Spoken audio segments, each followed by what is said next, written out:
say we love, we say we love. We gave it all, we gave it all. We say we love, we say we love. But we were just innocent until something better came along.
Until something better came along.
Let's do this.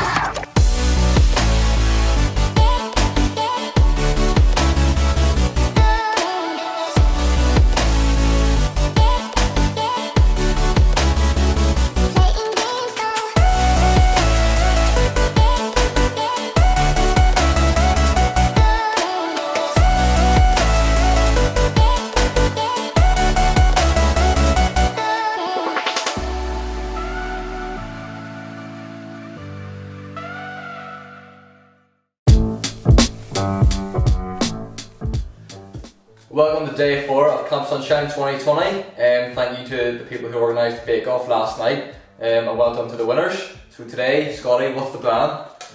Okay, so today's plan is we have Phil Small from Christensen Sport taking us through James 4. So we're really excited for that, and we also have small groups after the talk. So really hope you enjoy them and have questions prepped for your leaders. But before Phil comes to us and we hear his talk, let's roll the banter footage.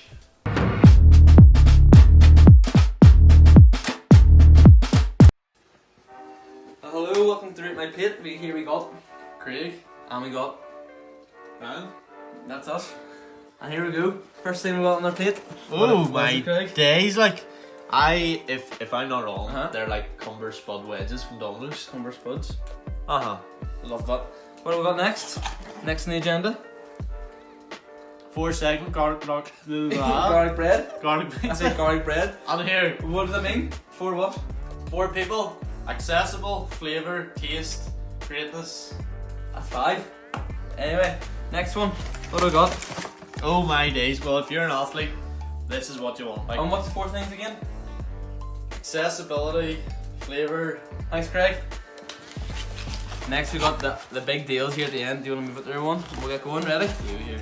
And here we go. Oh. Now, to me, that just looks like an absolute protein feast, That's and I would protein be feast. honestly. You would love that. I think we 5 of them today. You would love that. You do too. Right, and last. Oh my days. Simple yet effective. And this is Radar Plate. Well guys, what's happening? What's going on? Welcome to Rate My Plate. Have a look at this. This is not mine, by the way. I didn't make this. I'm in sunny Ballyclare. Chicken korma, rice, korma, chicken, korma, rice, korma. Rate it. 10 out of 10. So I'm just going to pray for Phil as he speaks. Father, thank you for today. Thank you for Camp Sonshine. And thank you for Phil and all the work he does in Christian Sport. Thank you again, and pray you bless us today. In Jesus' name, amen. I reckon in the last 4 and 5 months, people more than ever have been paying attention to their health and their bodies and all the little symptoms that our bodies show. And for very good reason too, because of course we're in the midst of a global health pandemic. And the disease that's going around is something that we should be concerned about. And I'm sure if you're anything like me, then you too have been paying attention and being extra careful about this disease that's going around. Let me do a little test with you now. Put up 3 fingers, hold them up. I'm going to ask 3 questions. If you have done one of these 3 things, drop a finger and we'll see how many fingers you've got left standing at the end. Here's number 1. Drop a finger if you've held your breath walking past someone in public in the last 4 months. Here's number 2. Drop your finger if after you felt a little bit funny, you've Googled your symptoms and you've been convinced that you have coronavirus. Or number 3, drop your finger if you've got really dried out hands from hand sanitizer over the last 4 months. Look, I hope you've dropped at least 2 fingers, because this disease that's going around is something we should pay attention to. It's deadly. It's cost hundreds of thousands of people their lives. It is something we need to be careful about.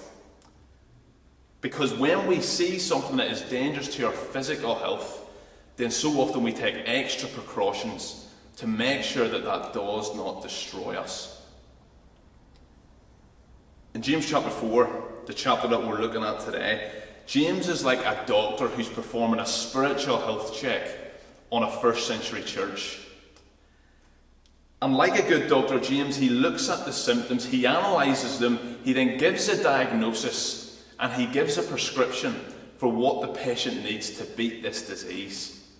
And that's what we're going to be looking at today. So before we dive in, let me invite you into James's doctor's surgery. Let's sit with him as he analyses these symptoms, as he gets to the root cause of this disease, and see what he says the prescription is. So let's listen to what James the doctor has to say.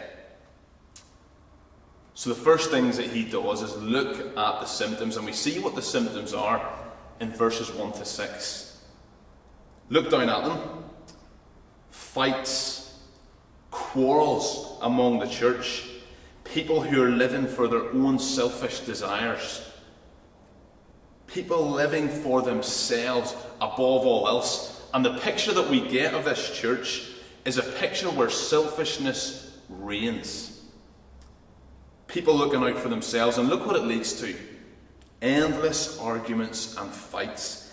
This church doesn't look any different from the rest of the world. And James, he's analysed these symptoms. He sits back in his doctor's chair and he says, I know exactly what's wrong. Here comes the diagnosis in verse 6. Read it along with me here. God opposes the proud, but gives grace to the humble. Do you see what James says is a deadly disease in this church? It's pride. And I wonder, have you ever thought of pride as a deadly disease? Spiritually speaking, of course. Because the world we live in today, it kind of loves pride, doesn't it? We reward and follow people on social media who show just how great their lives are. Influencers literally making a living from showing the world how great they are. We love sports people who are arrogant in their victories, bitter in their defeats. The message of the world today is look out for yourself. Look out for number one. Do what makes you happy. The message of the world says it's all about me. But here in chapter 4, James urges us to destroy pride. His message is completely countercultural to what the world is saying. But why? Is James going a little OTT about pride? Do you know, I think if you were to speak to a doctor who works on a cancer ward in a hospital, they too would hate the disease of cancer because they see firsthand what this disease does. It destroys. It devastates. And in the same way, I think James hates pride so much because he sees firsthand the destruction and devastation that it's bringing to the church. Listen to what C.S. Lewis says about pride. He says, pride is a spiritual cancer. It eats up the very possibility of love or contentment or even common sense. I wonder today, where can you see the symptoms of pride in the world and in your heart? Where in the world and where in your heart can you see pride? Where the possibility of love is diminished. Perhaps it's a broken friendship. That argument that you had with your parent that you've left unresolved. Or where can you see discontent in your heart? Perhaps you're completely discontent with the way that you look. Perhaps you're discontent with the skills that you have in your sport. Or maybe it's just the clothes that you have in your wardrobe. And where in your heart do you see a lack of common sense? Oh, that stupid fight you got onto with some randomer on social media that spiraled out of control. Or that thing you did on that night out that you constantly regret in your mind. Oh, where was my common sense? Well, wherever James says you see these symptoms, he says pride is present. And he urges us to destroy this deadly disease before it destroys us. James has looked at the symptoms, he's given the deadly diagnosis of pride, and now he reaches in his doctor's office across to grab a pen and he writes the prescription for this church. He hands it over to them, and written at the top is verses 10 to 17, and in bold letters we see verse 10, and this is what it says. Humble yourselves before the Lord. Humility is the medicine to the deadly disease of pride. And he says to the church, and he says to us here today, if you see the symptoms of pride in your heart, humble yourselves. Humility and humbling ourselves, that great definition, not that we think less of ourselves, but that we think of ourselves less. This is what James tells us to do. And he hands us the prescription. And as we're about to walk out the door, the doctor shouts at us and says, wait, before you go, let me tell you how not to be humble. And he goes on to tell us 3 specific ways of how we cannot act humble.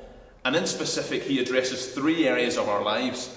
In verses 11 to 12, he tells us how not to be humble in our chat. Then in verses 13 to 17, he tells us how not to be humble with our calendar. And then into chapter 5, he talks about how not to be humble with our cash. But for the rest of our time now, I just want to focus in on one of those areas. And that's the area of how not to be humble with our calendar. In these verses 13 to 17, James tells us how not to be humble with our calendar by painting the picture of a man who is a prideful planner. Look at the picture James paints. He says, here is a man who is absolutely certain about what is coming up in the diary. Look at what he says. Tomorrow I will go to that city where I will spend 1 year and I will make money. He is certain that this is how life will be for him. He's certain that this is what he will get from life. He knows what he wants to gain from his calendar. Now hear me right in this. James isn't getting at us. He's not saying it's prideful to make plans and have aspirations. Absolutely not. But he does ask us, are we prideful planners? A great way to know if we're prideful planners is to ask ourselves, how do we react when things don't go our way? How do we react when your parents say, stop playing the PS4 and come outside and help me mow the lawn? How do you react when you get told from your coach that you're on the bench for the next game? How do you react when you're dying to watch that episode on Netflix but the Wi-Fi isn't working? James tells us that if you react something like this, like if we say, that's not fair. James says if you react like, this isn't how today should be, I didn't plan for this, then we are prideful planners. That's how the prideful planner reacts. And James says what a prideful planner does is take the gifts that God gives us each day, gifts like the PS4, like sporting ability and health to be able to run around, gifts like Wi-Fi.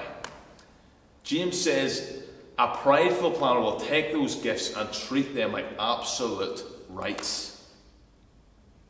Do you know, I think if we're all being honest with ourselves, each of us will say we're prideful planners at times.